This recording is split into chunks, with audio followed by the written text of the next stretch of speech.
Hammaga assalomu alaykum. Mening ismim Jahongir. Sizlar bilan bir yangilik bo'lishmoqchiman. Endi Waymo kompaniyasining robot taksilari San Fransisko aeroportiga yo'lovchilarni olib borib olib kela olar ekan. Faqatgina hozircha, menimcha hozircha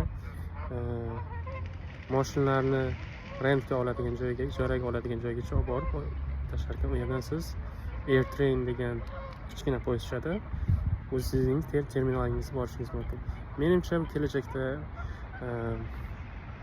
ishonchli kiradi va har bitta terminalga mashina o'zi borib yo'lovchi tashiydi va yo'lovchilarni olib keta oladi. Shaxsan men bu juda ham yaxshi yangilik deb o'ylayman.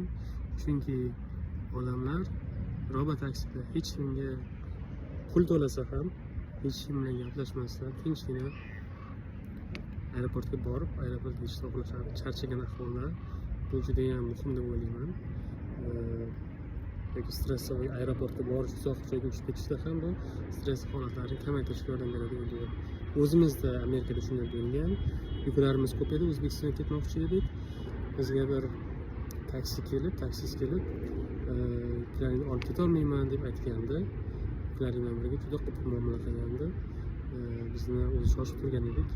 Majbur bo'ldik boshqa taksi chaqirishga, kattaroq to'g'ri berdi. Bizda ham aybimiz bo'lgan bo'lishi mumkin, lekin muomalani o'zi yaxshi bo'lmagan edi.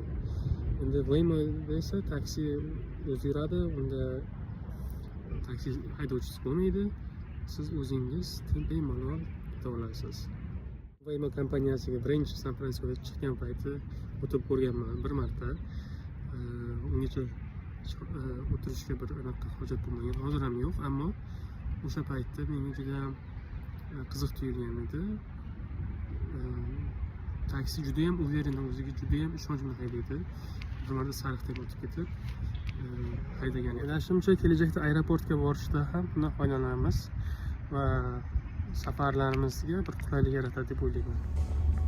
Albatta, o'zi yurar taksilarning ko'payishi bilan, avtonom taksilar ko'payishi bilan haydovchilarga, ya'ni odam haydovchilarga bo'lgan talab kamayadi.